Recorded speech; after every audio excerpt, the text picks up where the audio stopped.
जिस पद पर वो बैठे हैं, जजेस के मुंह से हमने कभी इस तरह के बयान नहीं सुने। तो ज़रूर उन पर कार्रवाई हो और एक नज़ीर बने ताकि आगे कोई भी अधिकारी, कोई जज इस तरह की टिप्पणी ना कर सके। और ये जो हालात है उसको दर्शाता है कि किस तरीके से जो हमारे अधिकारी हैं या जो जजेस हैं, उनके दिल में किस तरह की भावना बन गई है। तो इस विषय में सुप्रीम कोर्ट को संज्ञान लेकर सख्त कार्रवाई करने की ज़रूरत है, क्योंकि जो लोग हमारे देश की व्यवस्था को संभाल रहे हैं, अगर वो अपने दिल में इस तरह की भावनाओं को रखेंगे तो फिर निश्चित रूप से हमारा देश गलत राह पर चल रहा है। जहाँ ये सरकार ले जाना चाह रही है भेदभाव के, उसमें वहीं पर जा रहा है। तो मेरी मांग यही है कि ऐसे लोगों पर सख्त से सख्त कार्रवाई हो, इंक्वायरी हो उनकी कि किस बुनियाद पर उन्होंने इस तरह के बयान दिए। और हमारे साथ बातचीत करने के लिए हैं इकरा हसन जी। इकरा जी, इलाहाबाद हाई कोर्ट के एक जस्टिस हैं, उन्होंने कहा कि जो कठपुतले हैं देश में, कट्टरवादी हैं, वो देश के लिए घातक हैं और जो संविधान है उसकी रक्षा बहुसंख्यक ही कर सकते हैं। आपको क्या लगता है?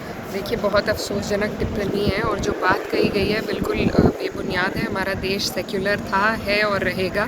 संविधान में बेसिक स्ट्रक्चर में सेक्युलरिज्म को रखा हुआ है और ये जो हालात है उसको दर्शाता है कि किस तरीके से जो हमारे अधिकारी हैं या जो जजेस हैं, उनके दिल में किस तरह की भावना बन गई है। तो इस विषय में सुप्रीम कोर्ट को संज्ञान लेकर सख्त कार्रवाई करने की ज़रूरत है, क्योंकि जो लोग हमारे देश की व्यवस्था को संभाल रहे हैं, अगर वो अपने दिल में इस तरह की भावनाओं को रखेंगे तो फिर निश्चित रूप से हमारा देश गलत राह पर चल रहा है। जहाँ ये सरकार ले जाना चाह रही है भेदभाव के, उसमें वहीं पर जा रहा है। तो मेरी मांग यही है कि ऐसे लोगों पर सख्त से सख्त कार्रवाई हो, इंक्वायरी हो उनकी कि किस बुनियाद पर उन्होंने इस तरह के बयान दिए। और जिस पद पर वो बैठे हैं, जजेस के मुंह से हमने कभी इस तरह के बयान नहीं सुने। तो ज़रूर उन पर कार्रवाई हो और एक नज़ीर बने ताकि आगे कोई भी अधिकारी, कोई जज इस तरह की टिप्पणी ना कर सके। हालांकि इस पूरे मामले में सुप्रीम कोर्ट ने संज्ञान लिया है और अब देखना ये होगा कि वो क्या कार्रवाई करते हैं। आपको क्या लगता है, सुप्रीम कोर्ट ने संज्ञान लिया, ठीक किया? देखिए, हमें पूरा भरोसा है सुप्रीम कोर्ट पर और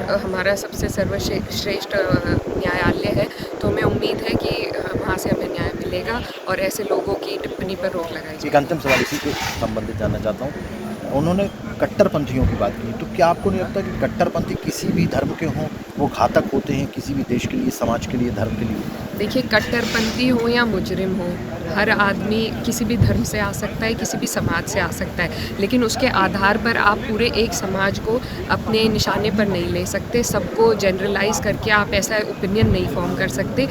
ऐसे ओपिनियन बन रहे हैं तभी इस तरह की बातें चल रही हैं। तो ये गलत है और गलत के खिलाफ कार्रवाई हो। जिस पद पर वो बैठे हैं, जजेस के मुंह से हमने कभी इस तरह के बयान नहीं सुने। तो ज़रूर उन पर कार्रवाई हो और एक नज़ीर बने ताकि आगे कोई भी अधिकारी, कोई जज इस तरह की टिप्पणी ना कर सके। और ये जो हालात है उसको दर्शाता है कि किस तरीके से जो हमारे अधिकारी हैं या जो जजेस हैं, उनके दिल में किस तरह की भावना बन गई है। तो इस विषय में सुप्रीम कोर्ट को संज्ञान लेकर सख्त कार्रवाई करने की ज़रूरत है, क्योंकि जो लोग हमारे देश की व्यवस्था को संभाल रहे हैं, अगर वो अपने दिल में इस तरह की भावनाओं को रखेंगे तो फिर निश्चित रूप से हमारा देश गलत राह पर चल रहा है। जहाँ ये सरकार ले जाना चाह रही है भेदभाव के, उसमें वहीं पर जा रहा है। तो मेरी मांग यही है कि ऐसे लोगों पर सख्त से सख्त कार्रवाई हो, इंक्वायरी हो उनकी कि किस बुनियाद पर उन्होंने इस तरह के बयान दिए। और